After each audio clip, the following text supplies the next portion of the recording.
For decades, black farmers have been excluded from federal farm programs, a systematic pattern of discrimination that the U.S. Department of Agriculture acknowledged decades ago.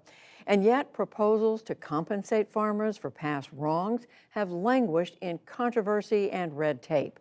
The most recent include the Biden administration's efforts to earmark such funds in its American Rescue Plan and now Build Back Better. Special correspondent Fred DeSam Lazaro begins his report in Northwest Kansas as part of our ongoing series, Race Matters. Walking down this dirt road brings Bernard Bates back to the highest and lowest points of his 84 years. This land behind you goes back generations in your family. Yes, Go back to slavery.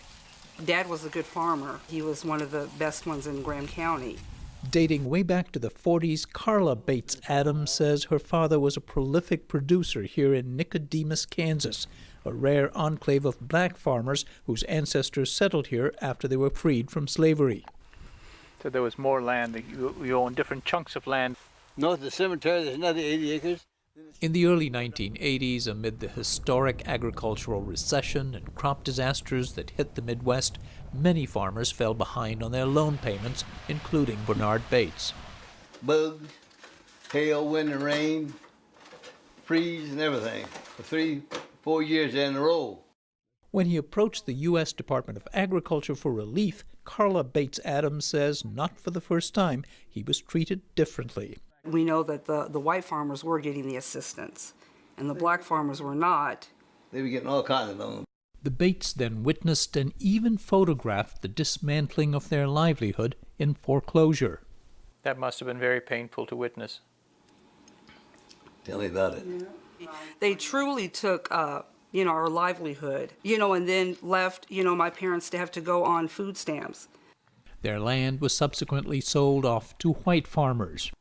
The Bates farmstead is among millions of acres of land that black farmers have lost over the decades. In the 1920s, 14% of all farmers in the United States were African American. That number is down to less than 1.5% today. There are men like Bernard that would still be farming because that's what he loves and that's what he wanted to do. Nicodemus resident Jonella Holmes is a retired professor and director of the Kansas Black Farmers Association. For decades, she says, they've been excluded from federal agriculture programs like price subsidies, disaster relief, and especially loans, the financial backbone of American agriculture. Those loans are just pivotal. Equipment is so expensive anymore that one single farmer, especially the small farmers, they can't afford that equipment. In 1999 and again in 2010, black farmers were offered limited compensation after a class action suit, but the settlement was marred by allegations of fraudulent claims on one hand and the exclusion of possibly thousands of legitimate claimants on the other. Bernard Bates was a plaintiff. And I myself haven't got one dime. Not a dime. The Biden administration has included several $1 billion in loan forgiveness and other relief for distressed and disadvantaged farmers in its Build Back Better plan. We know for a fact that socially disadvantaged producers were discriminated against by the United States Department of Agriculture. We know this. Earlier this year, Agriculture Secretary Tom Vilsack unveiled a similar $4 billion relief plan specifically for minority farmers in the American Rescue Plan. That triggered several lawsuits on behalf of white farmers claiming reverse discrimination, and it succeeded in suspending the program pending the outcome of the litigation. If a black farmer lived across the road and this bill went through, I see him get his mortgage paid off. It ticks me off because that was money stolen from me, given to him. John Stevens is a fifth-generation farmer in Pine County, Minnesota, and is a well-known advocate of the environmentally friendlier regenerative farming. Do you think that discrimination exists today against black farmers?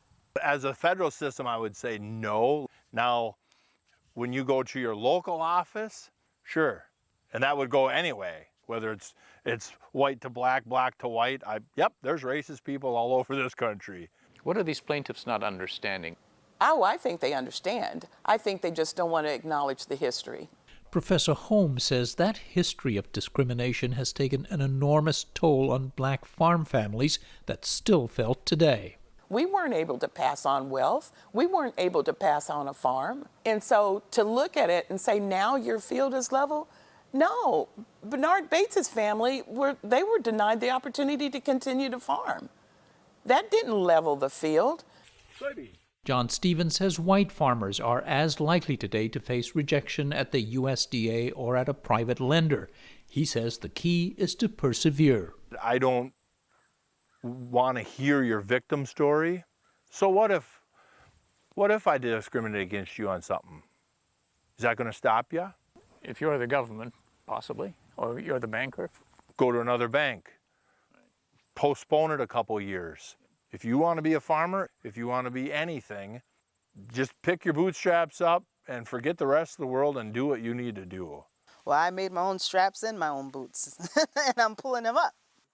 Angela Dawson farms just a few miles north of Stevens. 4 years ago, she moved here in a career switch back to a family tradition that ended when her grandfather lost his farm. You have to have at least 1,000, maybe 2,000, 10,000 acres in order to really be a sustainable farmer, and that's something that I definitely didn't have access to. So she tried to join the booming business of organic farming, whose humanely raised meat commands higher prices and is therefore feasible on a small farm. But when Dawson, who has a degree in business administration, presented her business plan with her loan application, she says the USDA agent was not convinced. I was really enthusiastic about the pigs, and she said, "What are you doing here?" What do you think they were really asking you? I felt like they were asking me what makes me think I could do this. Despite an appeal, her application was rejected in a process that took 18 months, she says. Agriculture Department officials declined to comment specifically on this case. Dawson found a new passion, as lucrative as it is controversial. This one is a good one. Hemp. The plant is now legal to grow in all states, its extract sold for medicinal use. My decision to go into hemp was driven by economics.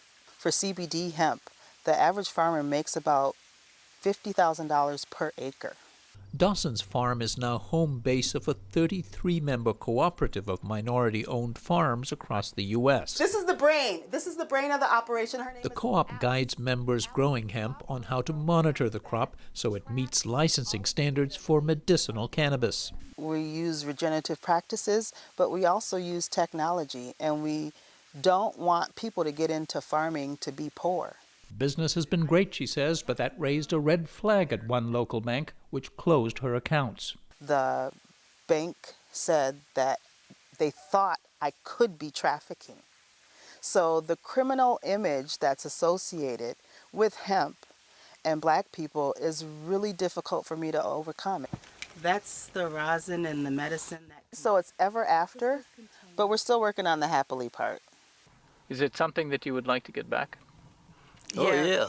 Also waiting for happily ever after, the Bates family, hoping by legal action or reparation to buy back the land and legacy that they say was unjustly confiscated. Bye.